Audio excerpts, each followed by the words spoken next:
Hey, this is Fred Ottman, Tugboat Typhoon, the Shockmaster, the B-A-double-D, Big Steel Man. And the card is subject to change. Watch it. Welcome back to the show! Welcome back to the show!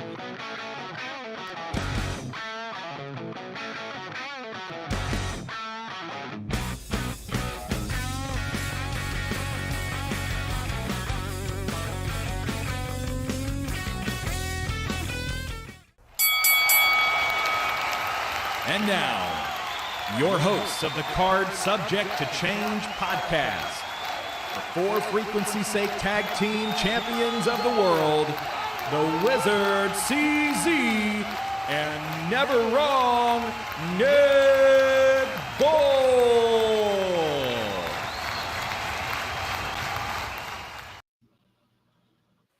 Hello, one and all, and welcome back to another exciting edition of the Card Subject to Change podcast, the podcast by the fan for the fan. Of course, I am your host, Never Wrong, Nick Bull. Thank you so much for joining us, finding us, however that may be, whether you watch us live or listen back to us. We appreciate it, and we're glad you're here. Of course, we got a lot of stuff to talk about, so we got to introduce the other players in the game here, and we'll get on our way. I'd be remiss if I did not introduce to you my tag team partner. He is the co-champion of the For Frequency's Sake Tag Team Championship Network with myself. He's my partner on the show, over 200 episodes. He is the one. He is the only. He is the Wizard CZ. Wiz, how you doing, bud? I am feeling good. We had a good weekend. We're here to talk about it, and we're not alone. We've got our good friend, my biggest fan. What? He's down there below me and Nick. He is the one, the only Joe the Show Winkle. Joe, how you doing, buddy? Back in your life, like Eddie Guerrero's, back in your life, like a ladder match for the custody of a child that isn't yours. We're here, ready to rock and roll. Listen, You wanted to say back in your life like the ending of night 2 of SummerSlam. no, we're gonna get to that. I wanted to be funny to start the show. I got you, dude. I got you. This is gonna be a roller coaster. No. I am okay. It's great to see you guys. So nice you invited me on the podcast in 1 week twice. I'm happy I'm here. Been 2 days of work, that's for sure. But I'm hoping that we're all gonna get all of our feelings out today. We got some cool stuff we might talk about or announce. Foreshadowing. I just broke the fourth wall, maybe the fifth wall. That's how wide I am. But it's good to see you as always, and we are ready to rock and sock, as always. There we go. Now we're pretty. I like that's that. not too bad. I don't mind that. Sorry, I was getting commandments from the tribal chief. What are you sorry for? Being magical. Don't be sorry. That is really cool. I don't know whoever made this for y'all. Y'all got the best graphics. Y'all got the best outlines. I'm jealous. I need your graphics department. Perception is reality, Joe. I need you guys. Do y'all have RVD's spray paint guy who does it? Is he doing your graphics? No, we got the SummerSlam. The person that did the SummerSlam graphics this year, they did a background for us. All the spray paint on the subways and stuff. Yeah, this is the kids same guy marking your territory. Well, it's better than taking a whiz in public. That's for sure. I guess it is. Yes. Of course, we are here. It's Tuesday. We did a show on Saturday night, immediately following night 1 of SummerSlam. And then we purposely waited till tonight as we record right now, Tuesday, so we could watch SummerSlam night 2 and then be able to watch and digest Monday Night Raw. Of course, the Raw after SummerSlam. Now, I would be an idiot, a blind fool, a negligent person if we didn't obviously talk about what happened at the end of SummerSlam Night 2. Right, wrong, or indifferent, it's a very polarizing topic in not only the wrestling world, but in wrestling journalism, sports journalism. Obviously, WWE did their homework, thought that he was fine, and cleared him 4 weeks ago. That does not make this right. I'm just saying what is fact. That does not make this right. My initial thought of when it happened was shock. I didn't think the guy would ever come back. So when I heard that music, I couldn't believe it. All right.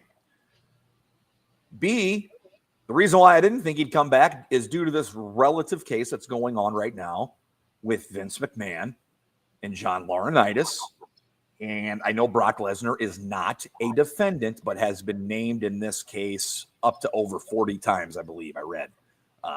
I don't know the exact number. I want to say like 42, 43, something like that. But it's over 44 is the exact number from what I saw. I knew I was. My questioning is this. Yes, it's too soon. Yes, it's a bad look for WWE. But in WWE's offense, they're going to say, listen to that pop. I think whatever happened in that situation, people were going to react. So I think that's a poor case for WWE to leave on. What he's being accused of is not good. It's not good. I honestly, I just want to say, I don't condone it. I don't think it's right. But at the same time, he hasn't been proven guilty. I'm not saying that makes him innocent by any means, but until he's proven guilty, we have to assume he's in it. Even though his name's been mentioned 45 times, okay? And I'm not a law expert by any means, fellas, but I know there's a big difference between criminal and civil case. That all down here. I just wanted to get out in front and say, shocked as hell that it happened. Then start asking myself, why are they doing this? Why so soon? And yes, I think Triple H threw John Cena under the bus when he said it's Cena's retirement tour and John wanted to work with him. That to me seems like I'm going to pass the buck if there ever was passing the buck. I'm glad you said that before I did, man. God, did he run? Did Triple H not sprint from that on Saturday night? Jeez Louise. And it's obvious that's why we didn't get pressers either night or pressers going forward. So I wanted to present the facts. I wanted to present how I felt initially when the whole thing went down. Because granted, it's wrong. I don't like it. I'm not going to let those few moments with Brock Lesnar post-main event ruin what I thought was an excellent night of SummerSlam. If that makes me a blind idiot, then so be it. This is an escape for me. This is a place where I can be never wrong Nick Bull. People can laugh along with the joke, and we talk about wrestling. Okay? When politics come into it, I don't want to mix it because politics, religion, you just don't talk. What your salary is, we don't openly talk about those things unless we're in a private group, so on and so forth. So I'm not going to use this platform to throw what I believe and my values out there at you and expect you to take them in. I'm going to use this platform to tell you I didn't think it was right. The timing was wrong. Maybe somewhere down the road it could have been done, but so soon right now is not a good look. And after you guys give your viewpoints on this, you take as long as you want. I am more than happy to talk about the match that happened before it and what I would consider one of John Cena's best 3 matches. But I know we got to talk about this before we talk about the wrestling. So I got off my chest what I wanted to get off my chest. I don't think differently of people that think differently of me, but that is where I stand right now. I'm going to chew something because I'm kind of hungry.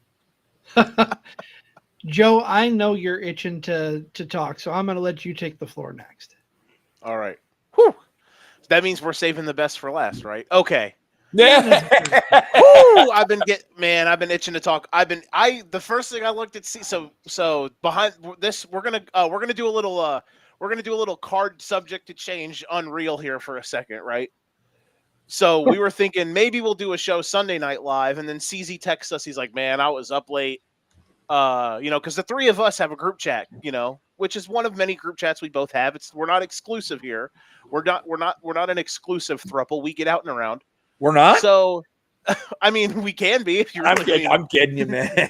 So, CZ's like, yeah. I mean, and then he was like, I think he even said it Saturday night, like, unless something like earth shattering happens, I don't want to do a live show. And then afterwards, I joke with him, and we're watching the show together as I drop my little slinky, and I said, CZ, I'm sure I think that this would have qualified as a reason to have a live show. So, we laughed about it. We shrugged it off. I've been itching to talk about this, and I want to, not that I didn't think it was possible, because I've known this man for years now, and he's done nothing but give rational opinions about anything. He always finds a way, no matter what way I think he's going to go, he always hits it out of the park, and that is you, my friend, good Nick, because what you gave was a rational take about the situation. And the problem that I have had over the last 48 hours or whatever it's been is people who, look, the three of us in some way, shape, or form, we are media. We are content creators. But there are other people who are much hierarchy or have a much higher standing in that realm than we do. And the problem that I have had are those types of people who have basically said, in fewer words or more sometimes, that if you didn't like what happened, or if you thought in any way, shape, or form that it was wrong, that you were a crazy person and you didn't know what you were talking about, what iota, blah, blah, blah. What Nick gave was an incredibly rational take, and it was one of the best that I have actually heard anybody give. He nailed it, and everything he said I agree with. I only disagree. The only thing that I technically disagree with is that it was hard for me to try to watch bits of Raw yesterday. That's it. I was like, God, this feels gross, because it's just, and this is, I want to refrain myself, or I want to portray what I am. Brock Lesnar is one of my favorite wrestlers ever. He's the reason I got into watching the UFC. Brock was one of the OG favorite guys I've ever watched. He was one of the top guys when I first started wrestling and watching wrestling in the early 2000s. I just cannot believe that they did this. But here's the problem. Maybe I shouldn't be shocked that they did this. It was tasteless. I don't know if that's the right word. The biggest question that I keep coming around to is, why does it have to be him? And then I quickly answer it with, because all this company cares about is making you go, wow, what a moment. They care about a little bit of the I agree with you, but here's the thing. John Cena's final match, I don't know if they're going to push this Brock feud to be that bit long, but maybe, oh, wow, I pissed Nick off that much. Oh, my God. I'm kidding. No. I know. John Cena's final match, no matter who it's against, it could be against this headset. It could be against this picture of me and my soon-to-be wife. It could be against this Bob Ross bobblehead. It's going to make $1 bajillion. Can we have it be against the monkey? That one maybe not as well. Okay, that one will do better than the headset. I will say that, but it's on the podium. That's one of the biggest questions that I have, is why they don't have to do this.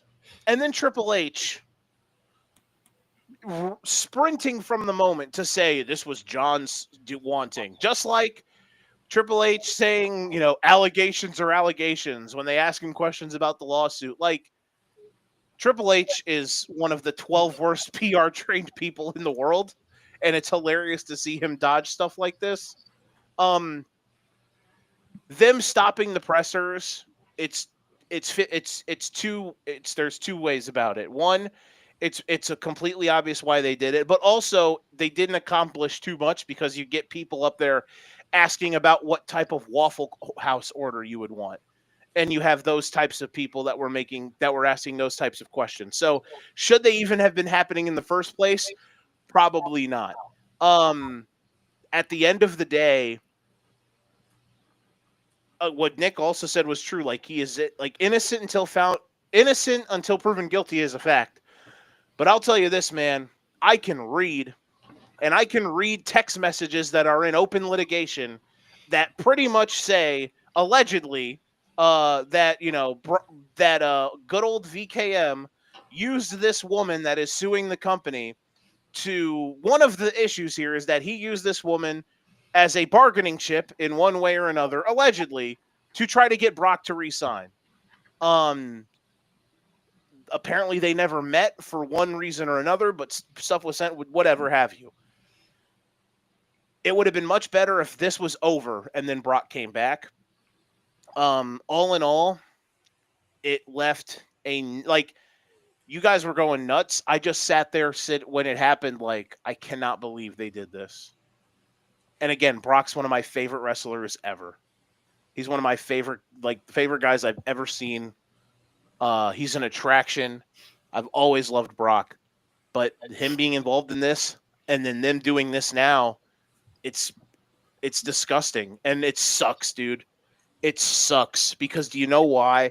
Spoiler alert: the main event was one of the best matches in either company all season long. It had some warts maybe because of the stuff were there too many finishers and too many kickouts? Sure, but it was awesome.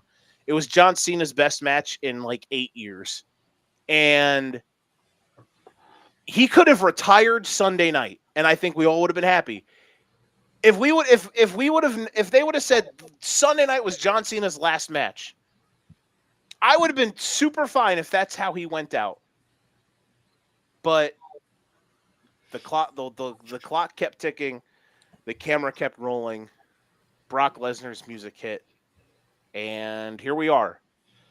And it sucks because certain people it's not that people are, I'm not here and no one's here to be a grifter or to tell you what you shouldn't like. But I also think like those types of media people I was talking about that are calling people like woke and like they're saying people are soft because they think that sex trafficking allegedly is a bad thing. Like, that is wild to me. Just the craziest thing I've ever seen in my life. So that type of stuff really hurt as someone who looks at himself as some form of content creator or media person. To see the mountains that certain folks died on this weekend really hurt me. I'm not going to stop watching wrestling. It was hard for me to turn on Raw last night. Eventually I did, to watch the last 5 minutes of Raw just to see what happened. I'm not going to not watch WWE again because I think that's just, it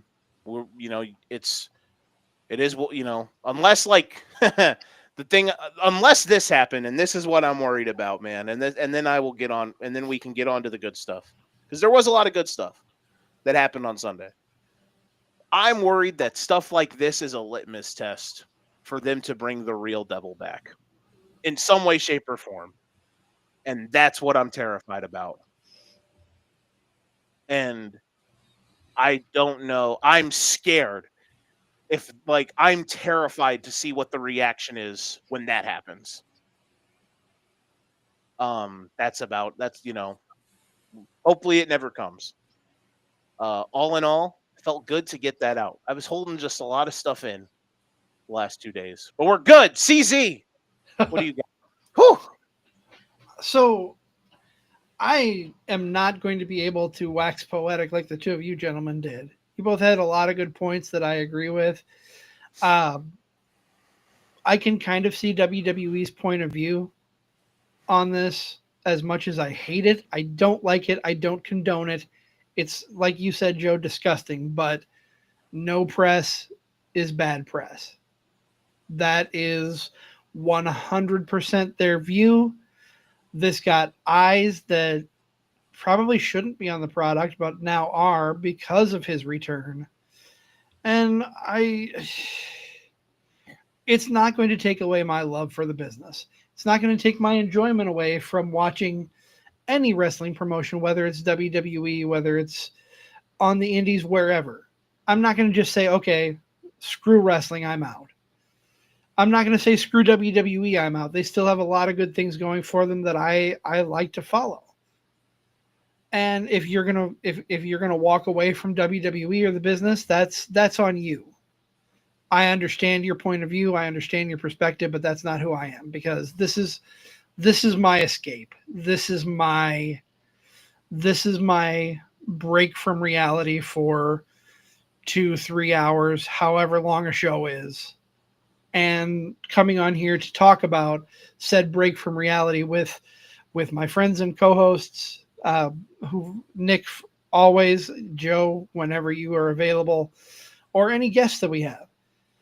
It's not going to diminish my love of this business that I've been a part of, not like involved per se, but this has been in my life since I was a kid.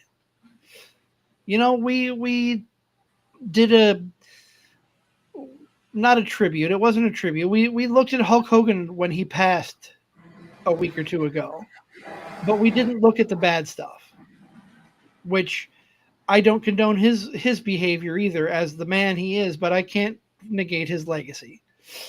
I choose to look at the good that is still there, not necessarily Brock. And I think I'm with you, Joe. I think I share the sentiment, Joe. I don't think it's ever going to happen, but if they bring back the devil that you're speaking of, then I might be at the point where, okay, I need to step away from this. It's the thing I'm worried about the most, man. I mean, I think it's something you have to think about, because if anything's possible in the realm of pro wrestling, we have seen so many things we never thought we would see. You know, people that hated each other working together side by side. So I'm not going to say it's not that it's not a possibility. I just think it's an extreme. I don't know if TKO WWE would do that, but who knows? Who knows? There has been scandal after scandal after scandal after scandal, if you want to look at the pro wrestling world. It's a seedy business, right? No one's hands are clean.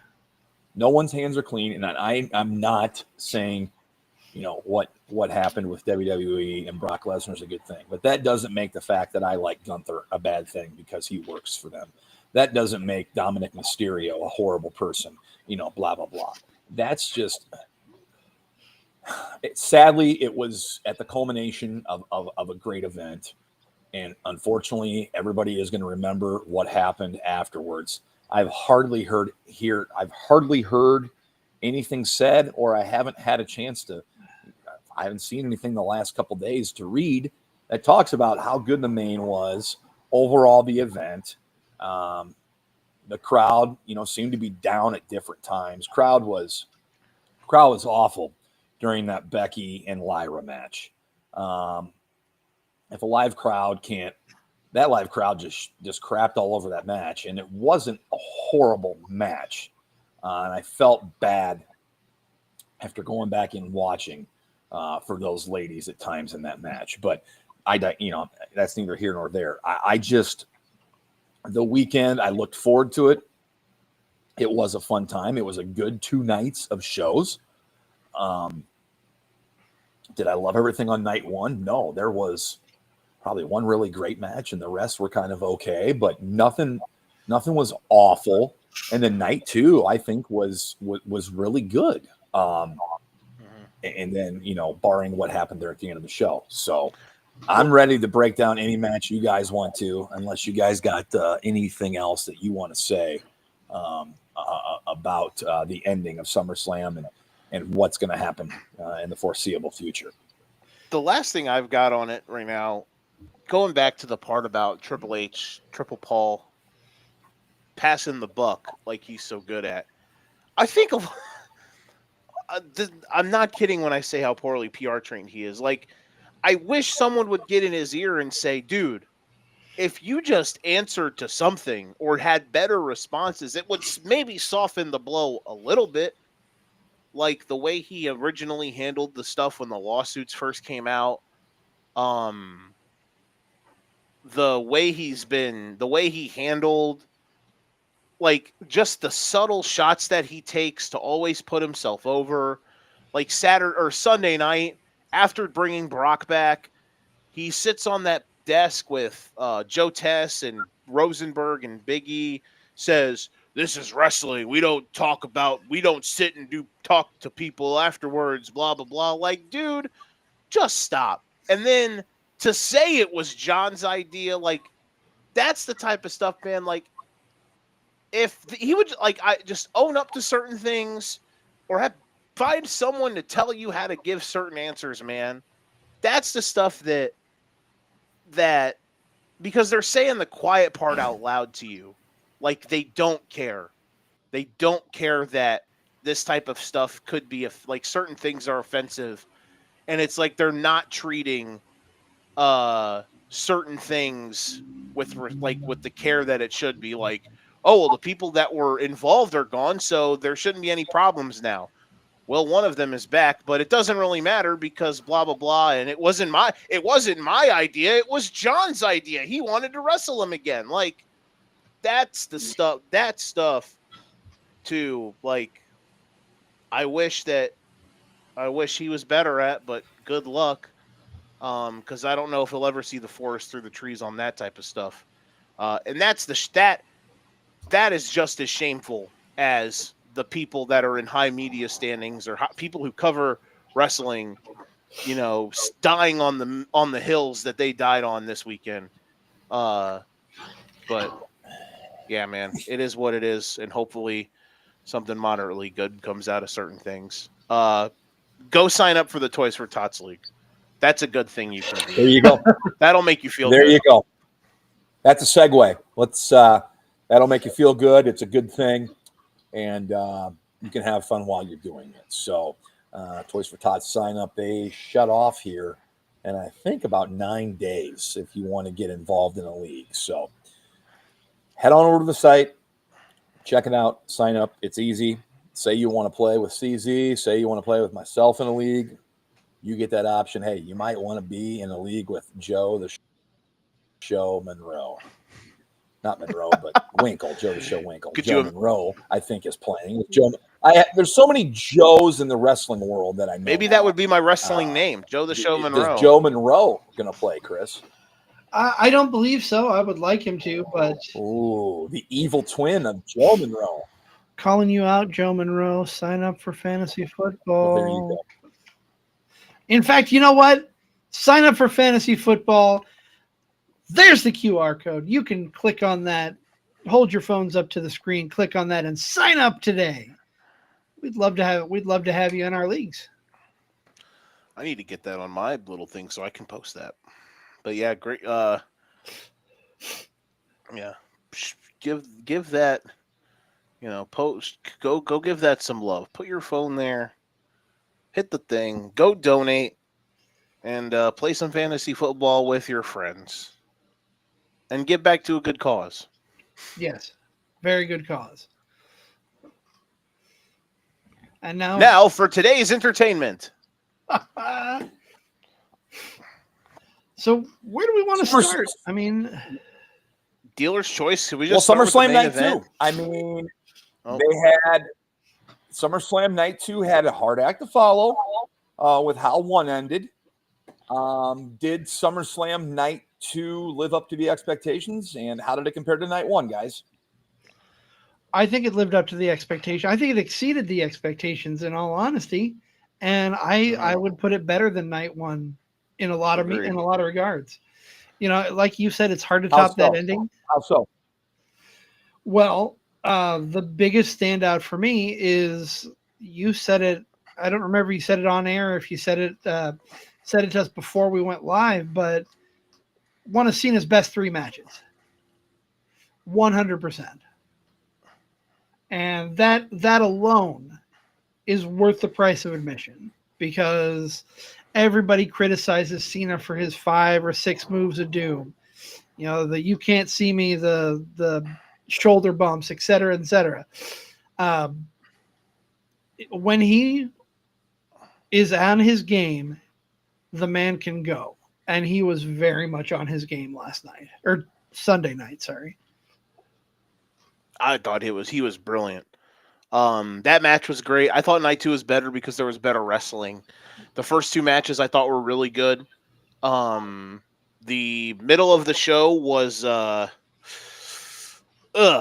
great. And the end of the show, the last 2 matches were awesome.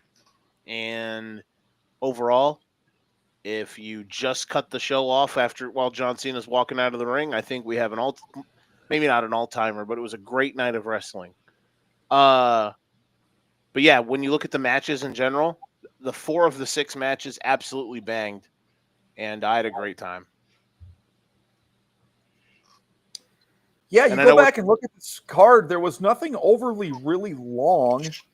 The men's main event was at 37:45. Yeah, I guess you could talk about the women's intercontinental match, going 25:05. But that's also a no disqualification, no count out type of deal. So it is going to go longer. But throw that comment back up there if you could. The first one. Both of them actually. Striker, this is the only time you're going to hear this from me since I'm a mark of John Cena, but that was the best match of Cena's I've seen. I can't argue that. I'd have to go back and really think about all the other matches he's had in the past, because he's had some really good ones. But this one was obviously the best match of his current run, which isn't really saying a lot.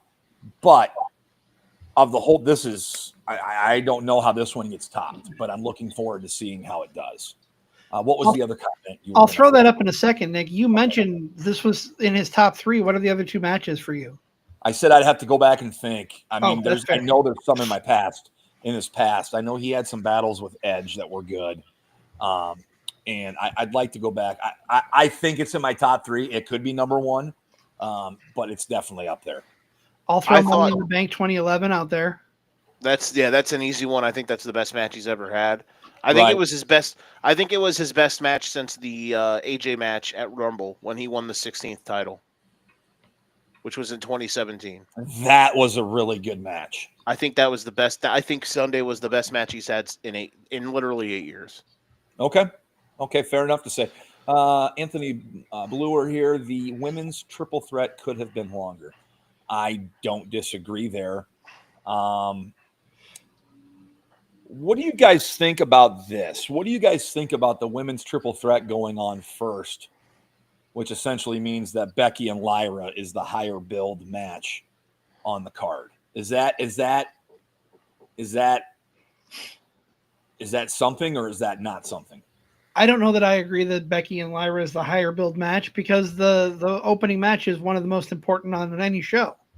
Yeah, they do treat the opening matches like they're Then why is one match getting pretty much 10 minutes more than the other when it's the lesser of the 2 titles?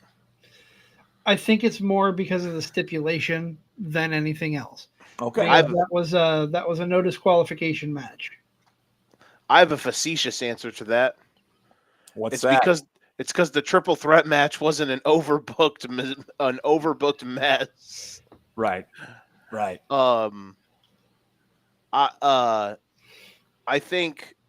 thought the triple threat was really good. I don't think it was as good as the one at WrestleMania.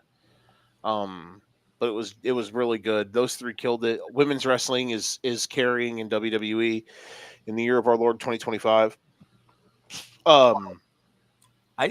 I don't disagree with Stryker here. I would have been fine with this opening. I think the fans wouldn't have crapped on it as much. But man, there's some awkward silences in that match, and the crowd's kind of, I don't know, when I can hear, the buzz of a conversation more so than the buzz of excitement, it's kind of not good, right? And for those who are listening after the fact, we're talking about Becky and Lyra right now. That was kind of an awkward transition.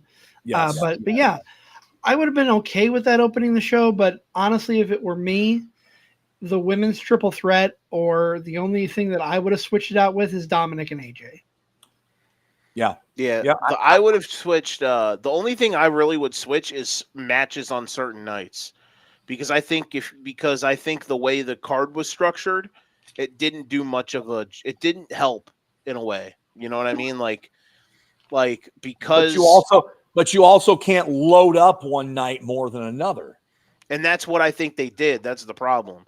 Like, You I think think so? night two, I think night two was the sick. I thought night two was pretty much, if you had to, so they had 12 matches.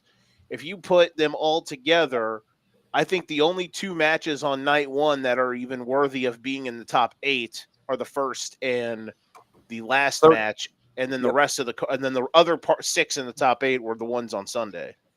I think they structured the cards poorly in a way, to where that's where you got this little mess. But yeah, but I thought, because if we're looking at both women's matches, in general, I thought the problems that I had issues with the women's Intercontinental match, obviously, which sucks because I was complaining about things. But I mean, it sucks because those two. It was an obvious thing. Would you have been better off? We're going to talk about this. Talking about, of course, the zip tie spot in the Lyra Becky Intercontinental Championship match. Becky gets one of those industrial-sized zip ties and zip ties together Lyra Valkyra's wrists. A few moments later, Lyra Valkyra is seen with it off because it was loose enough. Mm-hmm. Should she have just dropped it and went with it, or should she have just kept going like she did?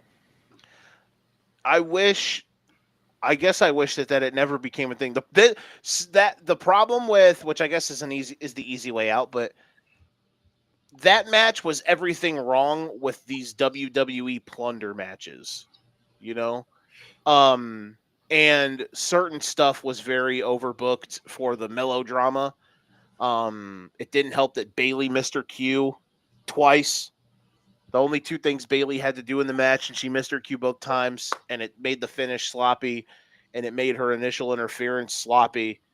And it sucks because those three have done a fantastic job through all of this. From Bayley getting hurt at WrestleMania, to those two winning the tag titles, to them losing them, to Lyra and Becky winning the tag belts, to them losing them in 24 hours, and Becky turning heel on Lyra, to the matches that they had. All of them were great. The triple threat at Evolution was good. Everything worked. And this match was not good. I'm sorry. It was overbooked. There was too much. There was way too much dip on the chip.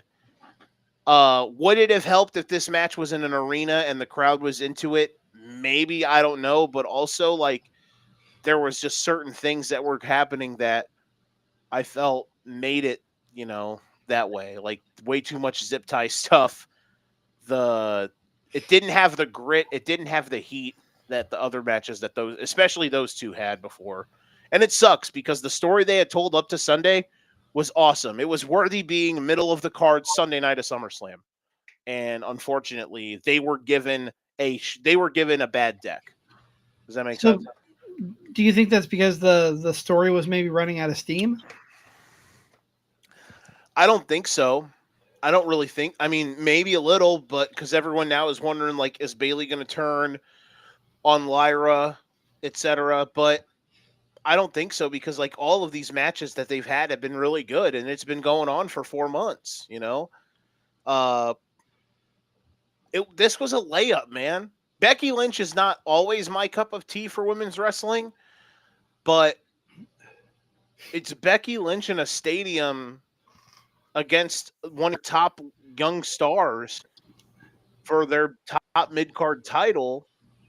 It should have been a layup, but they tried to do too much. That's what I mean when they say, like, they had way too much dip on the chip, Like, that's understandable. That's I hate it. I hate that match didn't do well, because it should have been great. It should have been really good, but no, I agree. It should have been, but it also should have been about maybe 6 to 10 minutes shorter than it was. It dragged on for what it was. The fact that it wasn't delivering the way that previous matches with these ladies have delivered, it dragged on for way too long. And I'm over plunder matches in WWE, and I'm over Texas death matches in AEW. We can get rid of both of these stipulations for like the next 3 years, and wrestling will be in a better place. I promise you. Here's the thing too, like the card structure, right? And it's why the middle third of the show just stunk. And we're going to talk about good things, I promise. You have the women's triple threat, then you have this all-out 6-team tag team match that is chaos, and it was incredible, right? And yes, then you have yes and no. And then you have a plunder match, which is right after this extreme high point spot tag team match that has a bunch of plunder in it. But you have this street fight that has more spots, but it's melodramatic and drawn out. Then you have a cage match in a story that's been dead for like a year and a half that also involves like interference and melodrama and overbooking and handcuffs. Yes. Yeah. Another version of hands being tied. And then the final 2 matches were just wrestling matches. I know the Cena Cody Rhodes match it was a street fight, but it was 2 pro wrestling matches that ended the show. The middle, that's why the structure of, that's why I wish that like, if you could have restructured both nights, you could have got 2 perfect nights of wrestling, but that's what that's the only thing that held night 2 down was the way the card was structured. So if we had brought AJ and Dominic down a couple slots, would that have helped? I think if you put like the women's tag team title, like flip the women's tag team title match and the Becky Lyra match, flip those nights, and then you flip like you flip the Dom AJ match with like the, I don't want to say the jelly roll match, but maybe you could say that, just to break things up a bit. Yeah, but you got that jelly roll match night 1, so you can run the highlights and talk all about it night 2. Yeah, I was trying to think of what other match you could flip the Dom match with. That was on night 1. God, my brain just broke. Sammy and Karrion Kross. Yeah, you could do that because that puts a good match that happened on night 1. You know what I mean? And ups that, and then the shows are a little more even. I don't know. I want to ask you this real quick about the tag match, Nick.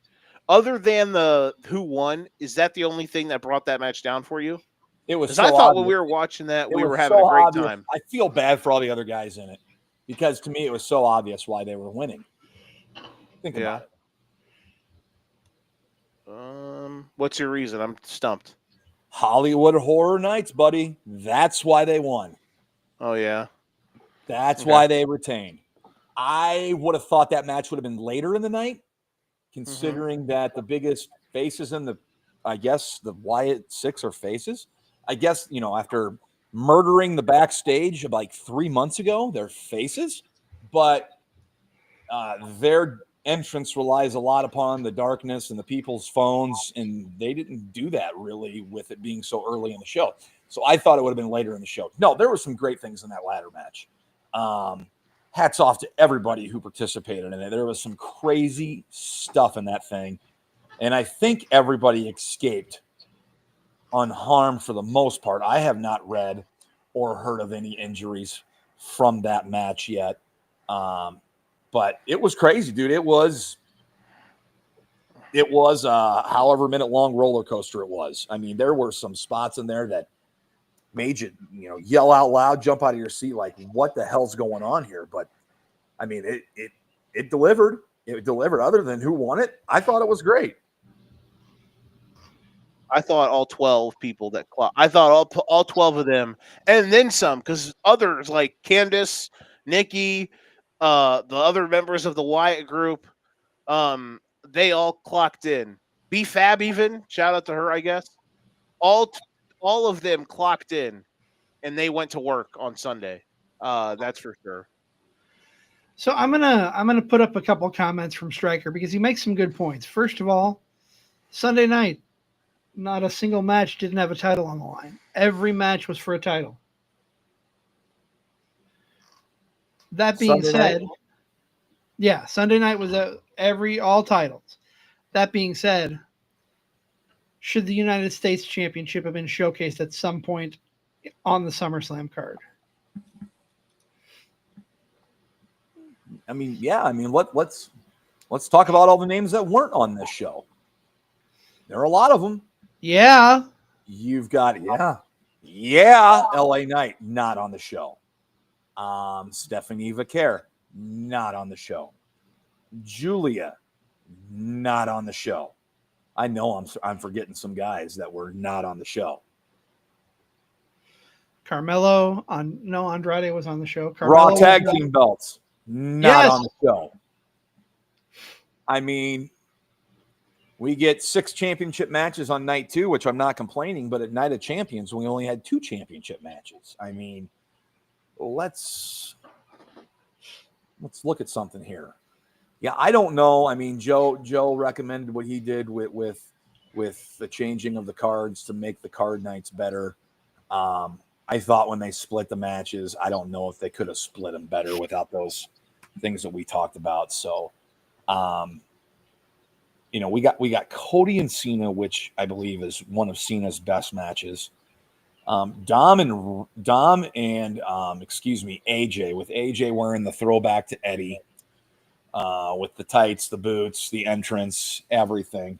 That was cool. That was really fun. That was a fun match. Let me ask you this. What are the chances Dominic Mysterio wins the AAA title here in about 11 days? You think they do it? You think they pull the trigger and have him win? I wouldn't be surprised at all. Because the match is for Vikingo's AAA Mega Championship. So it's Vikingo. It's El Grande Ludwig Kaiser. It's Dragon Lee, and it's Dominic Mysterio. And Dominic's got a lot of momentum and a lot of eyes on him. And it's free on YouTube, so don't miss it. I can see them definitely putting that belt on Dominic Mysterio, making him a double champion, because the only thing that's going to do for AAA is bring more eyes to their product that aren't there. I'm low-key, like, can we hope that whoops, sorry, didn't mean to pull that on. Can we hope that Dom becomes a belt collector? Can he get his Kenny Omega on? He's going to have the IC belt. He's going to win the AAA belt, go to TNA and beat whoever's got that for the belt. Dom Mysterio, belt collector. They're Come on now. eventually going to turn him face, and I'm not going to want that. He's just going to be undeniable at that point. Like, especially when Liv comes back and the Judgment Day they'll turn heel on Liv and Dom, and they will be over like Rover, which they already are over like Rover. You think Liv and Dom are getting back together, huh?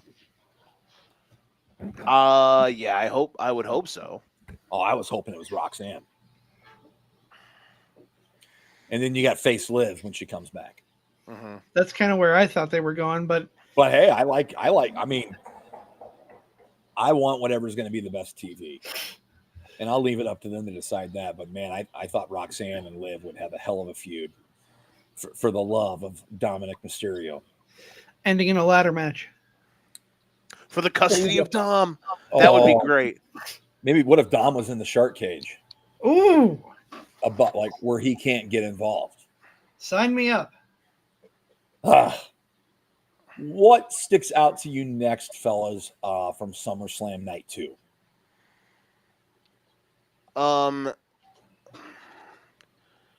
We talked. The Dom match was great. AJ Styles really, those trunks that AJ was in were sick. Let's talk about the kind of lackluster steel cage match. Okay. Oof. I mean, we've been getting different variations of Solo and Jacob Fatu for quite some time now. Of course, Solo took the belt off Jacob Fatu. It wasn't WrestleMania, it was at was it Money in the Bank? He took the belt off LA. Oh, Solo off of Fatu. It might have been, yeah. Okay. Been the champion. Fatu, essentially gets his rematch, and it's a steel cage match. Did not like the fact that they used handcuffs, even though Lyra was zip-tied a few matches earlier. I thought this was a match Solo Sikoa had to win. If he's going to have a group, if these four guys behind him, they've got to have some gravitas. They got to have something to their name. So getting this win, I guess, establishes that. Is that a thing? I mean, are these guys going to get more momentum now? And it looks like Jacob's maybe done with Solo for a little bit. I would hope. So you said the other night on the show we did Saturday, you have three people that you are seeing ascending. You said one was Braun Breaker. Yep. One was Dominic Mysterio. And you couldn't remember the third. Jacob Fatu. The next night you said the third was Jacob Fatu. And then I quickly rebutted and said, I agree with you. However, is he going to be able to ascend if he has this bloodline-shaped noose tied around his neck? No, that's why he lost. That's why he lost this match. I'm hoping that's why. Because I think he's good. Yes, this is going to be the new Jacob Fatu.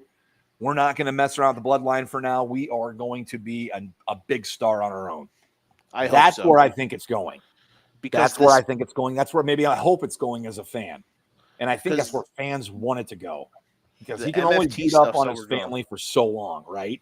It's time for him to go out and give us those matches with guys that we desperately want to see. I think with the WWE machine behind him, now he's going to explode. People go nuts for his stuff. I'm sure he's selling merch like hotcakes off WWE Shop.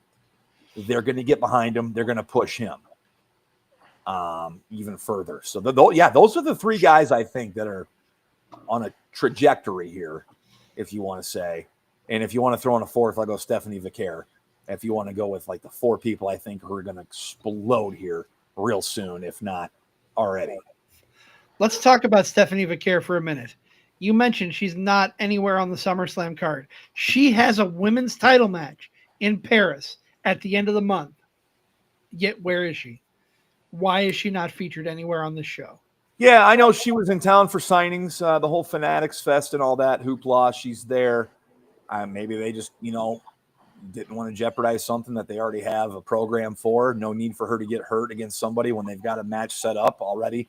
I don't know. I can't tell you the answer to that, but it was bummed that she wasn't wrestling. I think she's in the discussion for best women's wrestler in that company right now. There are several that can be in that conversation, probably 4 or 5. But I think she's in the conversation.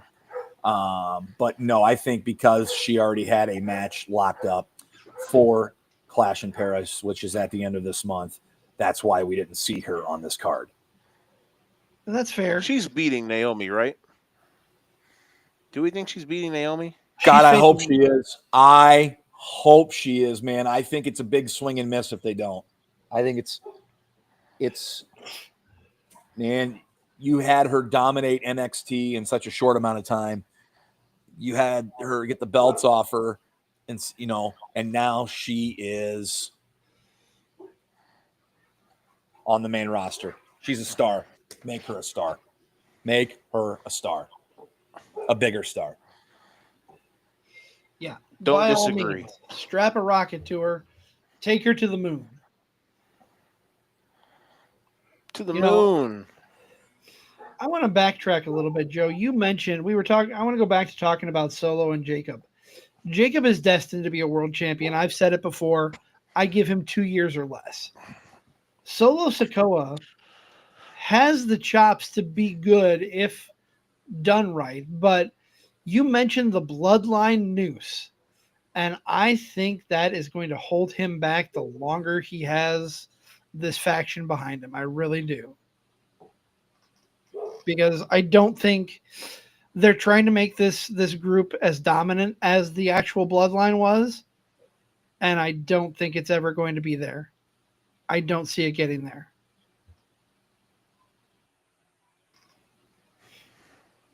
You mean like the solo bloodline, right? Yes.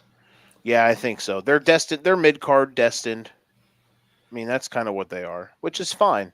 Well, let's hope he can break out of this noose, and go out on his own, because the Samoan wrestling dynasty is going to book itself for the next 5 to 10 years. You just hope he can find work outside of that storyline, like I think we all do, and go out there and have matches. Like, could you imagine a match with him and Finn Balor? I'm just trying to throw out names out there that he could have matches with. That would be something. I mean, come on, Jacob Fatu and Gunther. Why not? I mean, just think of the possible matches that are out there. So I think WWE understands what they have with him and see that, oh man, we can do so much more with him than just insert Samoan family plot here storyline. So I'm confident that they're going to do that and push him to be as such. I certainly hope so. Anything else stand out to you, gentlemen, on SummerSlam Night 2? Yes. That we haven't already talked about? Yes. All right. We are powered by Lopez Pizza, built by Durham Remodeling, and colored by Ryan Allison Tattoo. This is the Card Subject to Change podcast by the fan for the fan. I am your host, never wrong, Nick Bull. Joining me is my tag team partner, the Wizard CZ, hopping aboard for SummerSlam Night 2. He joined us for SummerSlam Night 1 review. He can be found at the Educated Ignorance podcast, Burden of the Bear podcast, wherever you like your podcast to be found and downloaded. This guy's there. He is Joe the Show Winkle joining us for Night 2. Yep, that's what I wanted to say about Night 2. I see what you did there. Whoa. What did you guys think about the Raw after? Did we want to, real quick before that, did we want to talk more about the main event? We didn't really kind of deep dive into it. I was going to talk about how we thought it was Cena's best match. Okay. If we're going to pick apart this match, can we talk about, were there too many finishers being used? Yes or no? This is a passing of the torch moment. So I kind of give it like a little more leniency than I would at any other time. I mean, look at it like the Rock Hogan match. Uh-huh. Hogan had no business winning that match. Neither did Cena. If he's done at the end of the year and Cody's the face of the future, right? So that's how I view those matches. The crowd was 50-50 for each guy. I think it was probably genius of them to turn Cena face back on SmackDown the night before. We haven't really talked about that. I mean, what do we think about Cena turning face in a 5-minute promo and everything's okay with it after the last 6 months of crap that he's done? Cena basically going, yeah, guys, sorry the booking for this has been bad. Sorry that we had no plan for it. I didn't mean any of it. I like this better than The Rock just washing his hands of the whole Travis Scott dump that he took. But I'd like to know. I would really like to know. But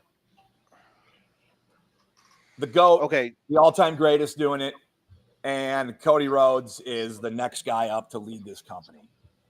Much more than just Cody winning the championship. It's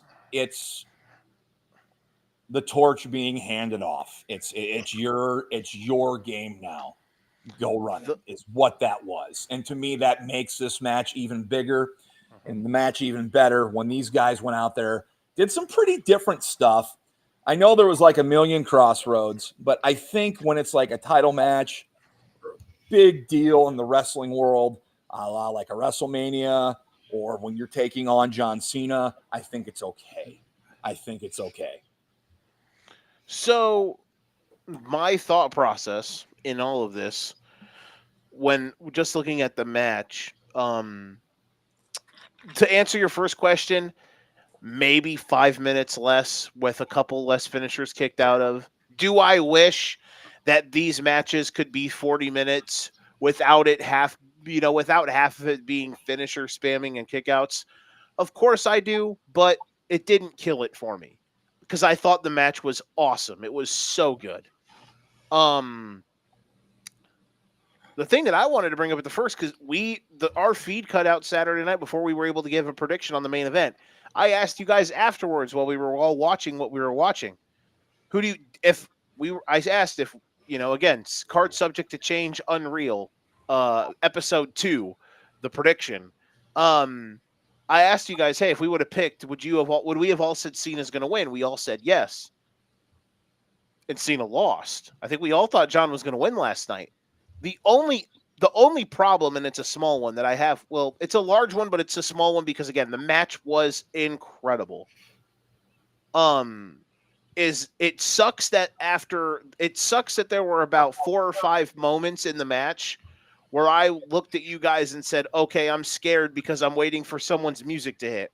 You know what I mean? Like, I hate that I am conditioned to that now because these main events now are like overbooked, poop getting thrown at a wall. Let's have all of these shock run-ins. I was waiting for it. Like, when Cena hit the AA off the top rope and then they were laid out there, I was terrified. I was like, God damn it, this is going to happen. I'm scared. This match has been great, and now it's going to go downhill. It didn't happen. And it was clean as a sheet, and that's what shocked me maybe the most, other than the fact that the match was awesome. But in general, the match was great. It was so good. And Cody winning was a little shocking to me. I didn't expect it. Obviously, what they're doing now, we litigated. But just in general, all in all, maybe Cody winning was the right move. So Cena can now go on this face redemptive story to end his career, and he doesn't need the title for that. But yeah, man, what an incredible moment. Cody Rhodes is the face of the universe. Cena, the entrance Cena had where it was black, and then when his music hit, like when it hit the hit moment, the colors came back. It was great. It was so cool. And yeah, man. Shout out to those two guys for making it happen. That was awesome stuff. Agreed. Do we want to give a letter grade for the weekend for the 2 nights combined? What do you want to do, CZ? Let's do it. I would say a solid B+ for the 2 nights combined.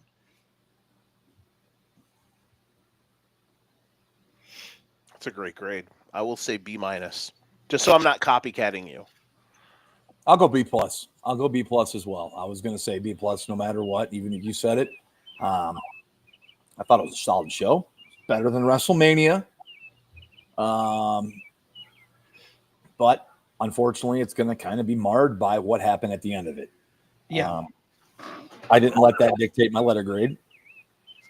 The 2-night thing, I guess we better get used to it because it's not going to go away. It's going to happen to other shows, and it's just a product of the wrestling environment that we now live in with the streaming, the social media. There's too much money to be made. It's going to happen. So, yeah. I in less than a year, we're gonna have 2-night Raws and SmackDown. No, don't say that. Don't say that. I mean, it's coming. I mean, it's coming for Rumble. It's coming for SummerSlam. It's coming for Money in the Bank. Anytime now, where you've got like maybe an elimination chamber, where you've got a men's and women's Rumble, a men's and women's chamber, a men's and women's Money in the Bank, yada yada. This. You're probably going to get that into 2 nights, and that's going to be the case now. Yeah. So, I hear a puppy. Joe, I want you to say that again for me. What? What you said about Raw and SmackDown. There's going to be 2-night Raws and. Oh, wrong button! So sorry. Oh, where'd he go? Get that nonsense out of here! Shame on you. How dare you? Shame on you. I saw something that said that they were thinking about having 2-night Rumble and 2-night Survivor Series. Like, oh no, no! The Rumble more sense than Survivor Series. I don't want to see the Rumble go to 2 nights, but it makes more sense than Survivor Series. Money I don't in the even want to Bank watch would one make night more of Survivor sense. Series, let alone Right. 2. Money in the Bank Let's would just make not more call it sense at this point than Series. Let's Survivor just call it War Series. Games. It's not even Survivor Series. Those matches are so much a thing of the past. Nobody cares about those kind of matches anymore, unfortunately. So, anyways, Raw on SmackDown, or Raw after, SummerSlam. Anything you guys take away from this other than we get Seth Rollins in the opener and we get Seth Rollins in the main event? I'll tell you what my takeaway. You put LA Knight in a title match, which I am extremely grateful for. However, I am so ticked off because it is a title match. You absolutely 100% know he is not going to win. There is no way when he came out and challenged Seth and Pierce made it official, there is no way in hell that he was walking away with that championship 2 nights after Seth cashed in. It was a throwaway match. And shame on them for doing that to LA Knight. But he won the Eliminator. Did you just say Eliminator? Yeah, I did, because I hate the Eliminator. I hate when that's used. This is a guy I worry about. Because he lost a spot on the card for a worked injury. Yes. Right? Right. Or did he knew then and there he didn't have plan? Regardless, that's another guy that I'm not sure. Right back. I'm not sure what lies in the future for him. CZ's got a point. There was no way he was going to win this match. No. It was kind of a grab ass attempt to give him a title shot after he pinned Seth a couple weeks back on Saturday night's main event. I don't know what's next for him. I guess we don't know about the Braun Breaker possible knee injury. He was seen limping off. From what I can, he looks okay. He was running around last night. I think they probably were just being precautionary. I mean, sometimes when you tweak a knee, those first 30 minutes are the worst. And then, I'm sure he's fine. I have a hope. After all this, after last night, the way Raw ended, I would love Clash in Paris, All-Star 6-man tag, the Dangerous Alliance versus Roman, LA Knight, and Punk. That'd be cool. You're probably going to get that. Is that going to bother you if you don't get a championship match, a major title championship match? Because when's Cody taking off to go shoot this movie? Oh, that's a good point. Is Roman's out of the storyline right now? I think they wrote Roman out when they beat him down. Oh, that's a good point. So maybe we get a triple threat match in Paris. I mean, I'm thinking Rollins is going to defend the title, and I'm not banking on Cody or Roman being in Paris. And LA Knight is going to be like, "I'm pissed, bro, because you cost me the match and got me DQ'd," and then they make a triple threat. Maybe LA Knight gets a title shot at Paris. Yeah, I'd be okay with that. I don't think. By the way, I don't think the Punk stuff's gonna last. I hope, pray, Jesus Louises. I don't think the Punk stuff's gonna go to Mania. You think it ends before that? I think so. Okay. I think if I was a betting man today, I would bet the Royal Rumble winner. It could be CM Punk, because maybe that's how we get to CM Punk versus Cody Rhodes. But my guess is the World Heavyweight Championship will be decided between Seth Rollins and Royal Rumble winner Samuel Zayn. I think that's what we're getting. That's if I'm a betting man today, that's what we get. I know, but after how Punk got beat, it just leads me to believe it's going to be Sammy, or it's going to be Seth and Punk. So you think they're going Sammy, Daniel Bryan 2.0? Kind of, yeah. Sammy wins the Rumble. It's in Saudi Arabia. Boom. So, I think we're gonna get a Punk. I think we're gonna get Punk and Seth. I don't know. I told you guys this the other night, and I guess I heard somebody that I trust talk about, someone brought up to him like, oh my God, Seth and Punk is going to go till Mania. It's been going on forever. And he confidently said, yeah, I don't think it's going to last until Mania. And then that kind of reassured my original idea. I think we'll get like a Seth Punk big blow off match. Like, I would not be shocked if they re-racked Hell in a Cell for Punk, and this time it's with Seth, but this time Punk loses. And that blows the feud off.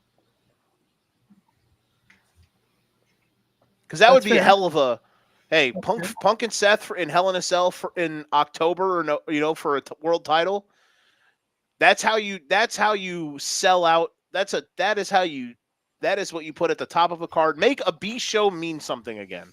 That's what you do right there. Right.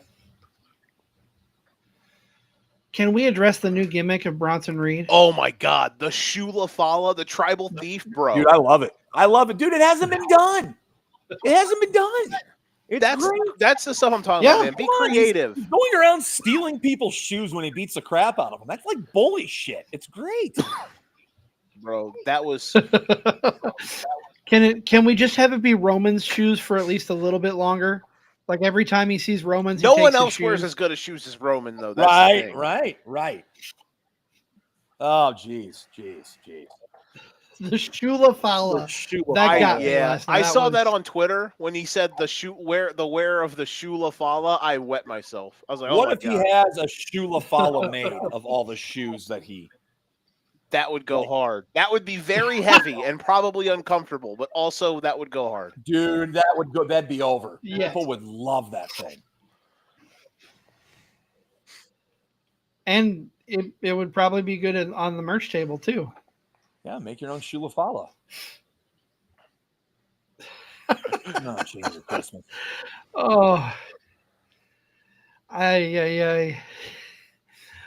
Anything else that caught your attention last night on Raw? Your guy's boy. Not to say he's not my boy. I just don't know him like y'all do.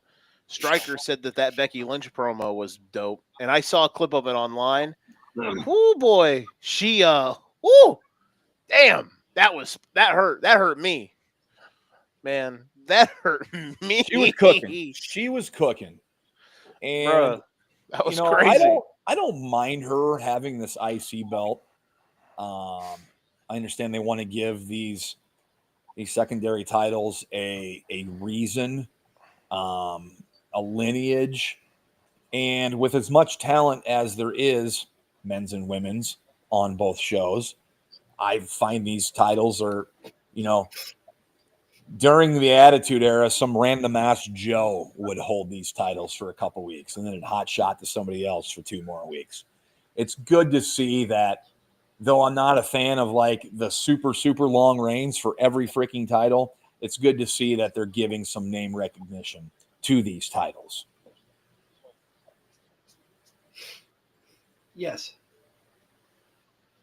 No, I agree. And I hope it continues. So we've got Nikki lined up now apparently for Becky, which what do you guys feel about that? Let's get it done. It doesn't need to go on. One off. Let's get it over with. Yeah, I agree. I've never been the biggest Bella fan, Nikki or Brie. I don't think they're completely I don't think they're completely horrible, but yeah, let's pull the Band-Aid off, give her one-off match with Becky for the title, and then move on. Agreed. I think that about wraps things up here for SummerSlam Night 2 and for the Raw after SummerSlam. I would like to thank Joe the Show Winkle from Educated Ignorance, Burden of the Bear podcast for joining us. There you go. He's got a busy fall coming up. Glad that he's on the show. Glad that he was here both nights. Glad he was able to hang. Always welcome here. We love having him. CZ, do we got anything else before we got to wrap up shop here? Well, let's just do a little tap dance preview here. Sunday, we are bringing on Animosities. Tori Let's hope Fox. the stream doesn't end this time. Excited to hear. Yeah, let's hope so. This is where we ended on Saturday. Let's hope we can get off of this graphic. No offense, Story. We're excited to have you on. We're excited to hear about your time in wrestling because it hasn't been a long time, but we're gonna hear all about it. And then, of course, coming up on August 23rd, Podcasts Collide in Des Moines at Convergence Heroes for Hudson. I don't know about you, Nick, but I'm getting super excited for that show from 2 Count and Shotgun Wrestling Radio. Absolutely. A lot of moving parts coming together for this show, both not on the podcast side, but of course on the wrestling side of things as well. I know a lot of promotions have joined up for this, so for a good cause. And of course, wrestling is like a family. So when something like this happens, everybody gets together, and it's a good cause. It'll be a good time. Looking forward to it. I am too. I'm super excited, and I can't wait to get there. But for now, that's going to wrap things up for us here on Card Subject to Change. Like Nick said, thank you to Joe the Show Winkle, my biggest fan, for joining us again. We love having you on, Joe. For my tag team partner, Mr. Never Wrong, Nick Bull, I am the Wizard CZ.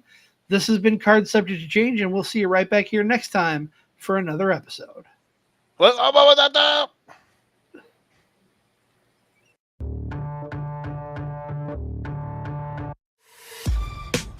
This has been a For Frequency's Sake Podcast Network production. For more great content, subscribe to For Frequency's Sake on YouTube, Facebook, and Twitter.